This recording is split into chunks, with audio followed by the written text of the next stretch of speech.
Coordinated, episode 202. Coordinated in Canada.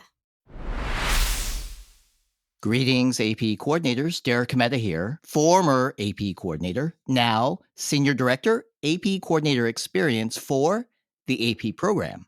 And I'm Carly Suge, school counselor and AP coordinator. Thanks for joining us. This is the right place to be to hear all the latest and greatest in the world of AP coordinators. And today we're quote unquote traveling to Toronto, Canada. I'm so ready. Let's get to it. Let's get coordinated.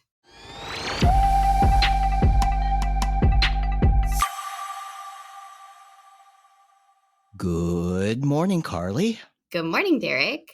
By the way, let me just say for the record, I am ready on time. Okay, you sound quite proud. Glad to hear that. Specifically ready for what? Well, ready for our trip. Last week, we were supposed to go to Tokyo, Japan, and that didn't quite happen the way I hoped. But I just know you won't let me down twice, Derek.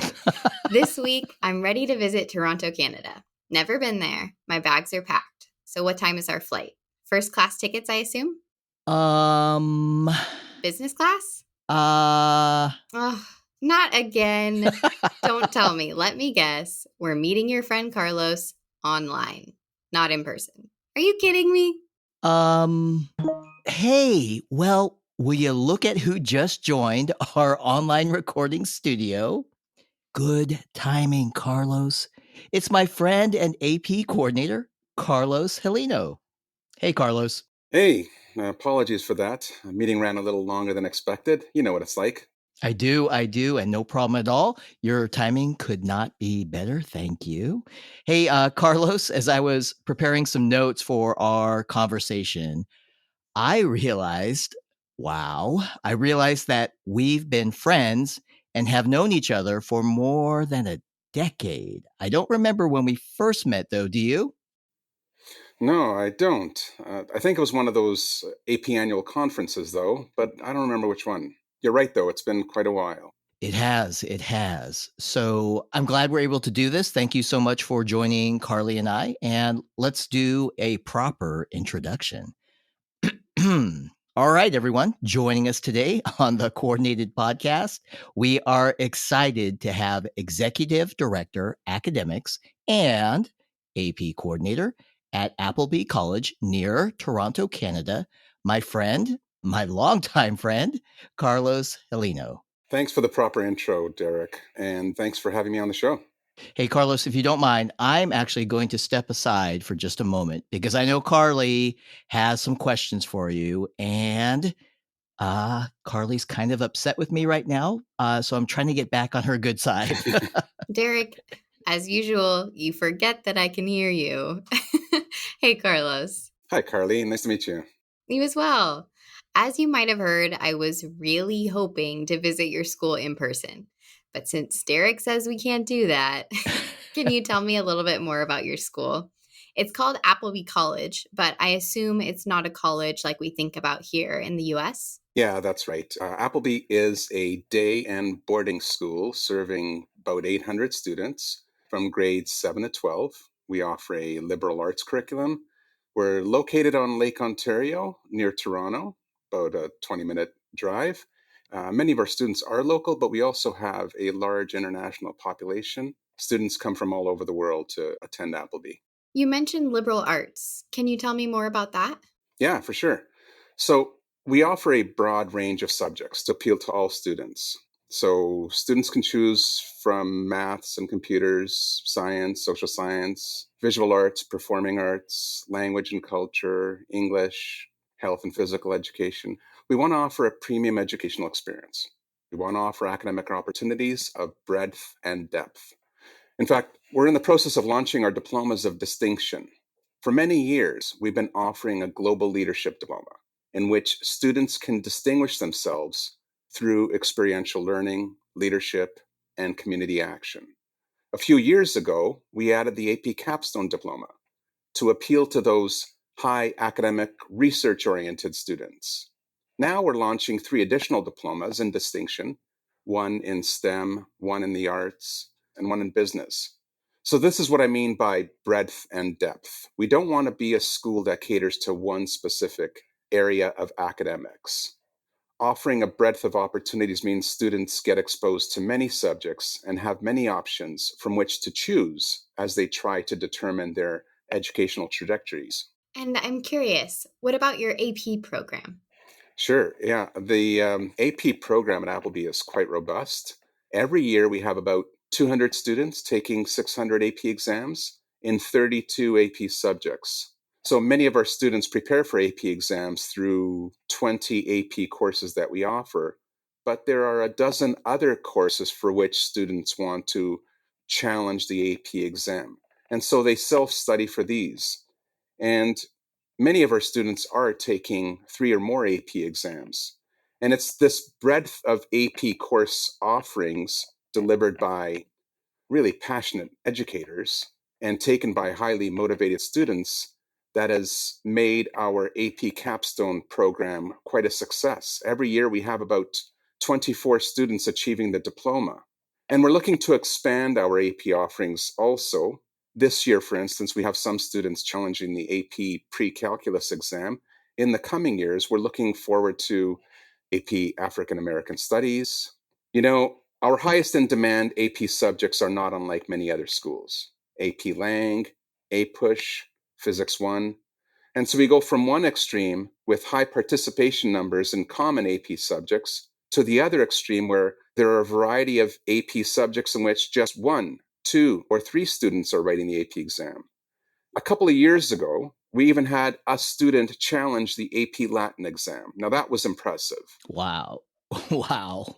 And when your students graduate, where do they go next? Many of our students stay locally in Ontario or they travel to other schools in Canada, but we do have many that will pursue undergraduate programs globally. And I also find that many of the students who pursue multiple AP courses or the capstone diploma program at our school, they're setting their sights on attending US colleges and universities. While they can earn AP credits across all schools in Canada, many are really looking to US schools as their ideal choices. Often we have many students go to UCLA, UC Berkeley, Johns Hopkins, New York University. There's quite a variety. We also hear from our alumni repeatedly how taking the AP courses or taking the capstone diploma program helped them transition to first year quite smoothly. Sure, many received multiple credits for their AP successes, but more importantly, they comment on how, compared to their non AP counterparts in first year, they found greater success in grasping course concepts and navigating the rigor of their first year at university. Now, those were great US schools that you mentioned, and I won't take it personally that my alma mater, the University of Arizona, was not mentioned. So, hey, how long have you been at your school and how did you get there? I mean, can you tell us about your own journey? Well, I'm just over the 25-year mark in education now. It's funny, I can remember being in my first staff meeting, hearing people around the room introducing themselves and stating how long they had been at the school. And I just couldn't fathom someone doing something for 10 or 12 years. Just inconceivable to me, then starting out on my career. Now, here I am, so many years later, able to say that I've had more years in education than some of the faculty who get hired teaching have had years on this earth. That's what's incredible. Anyway, my educational career has all been in the independent school sector. When I first began teaching, I landed a job in an independent school in Toronto, Bayview Glen, another AP school. In fact, that's where I first was introduced to advanced placement.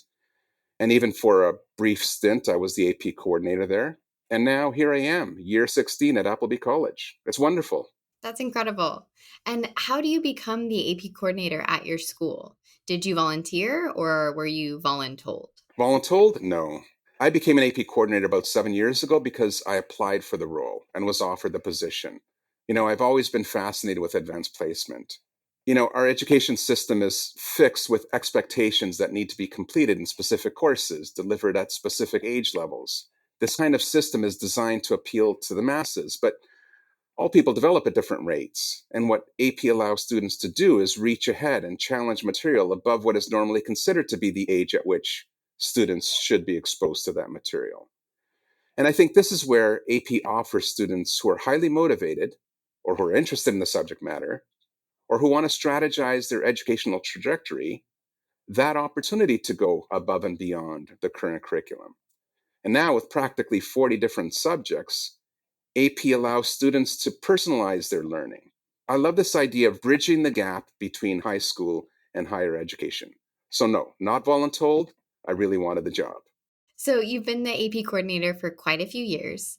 We have a lot of listeners who are at international schools like yours, some also in Canada. However, they are new to the role this year. Any advice that you can share for someone who is a new AP coordinator? I think the most challenging piece at first is getting versed on all the exam security procedures and protocols. It can feel overwhelming at the start, but take it in stride. Check out all the resources available on the College Board website, listen to the podcasts, attend AP administrators' virtual workshops or in person, and especially chunk your learning. Follow the calendar and achieve little by little. I remember my first few years, I would tear out the timeline at the back of the coordinator's manual and I would post it on the wall in my office, very visible, front and center.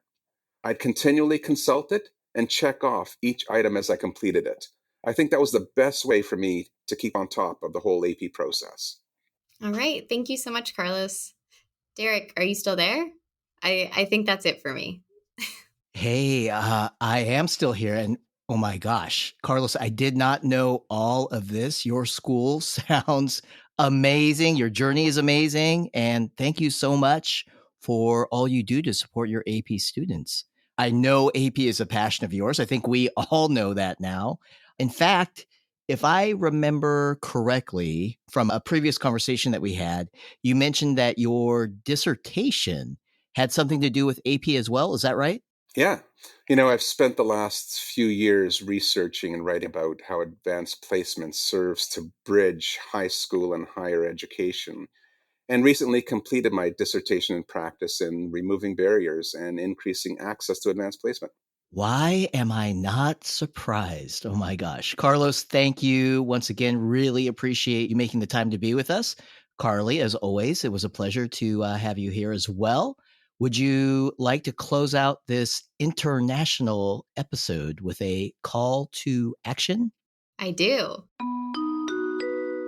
AP coordinators, if you are ever in the area, please reach out to Carlos and visit his amazing school. Link is in the show notes. And if you have an extra ticket, I know one particular AP coordinator, oh, let's just call her Carly, who would be happy to join you.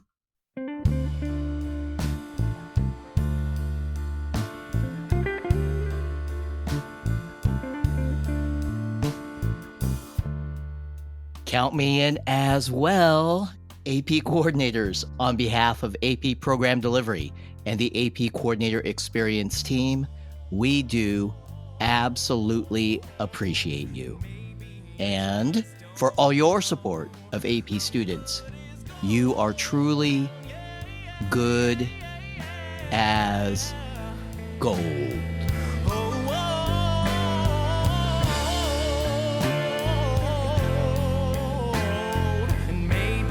Just don't know.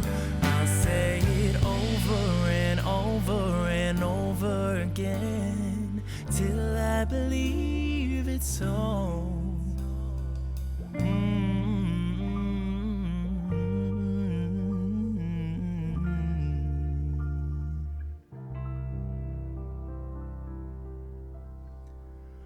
I'm good as gold.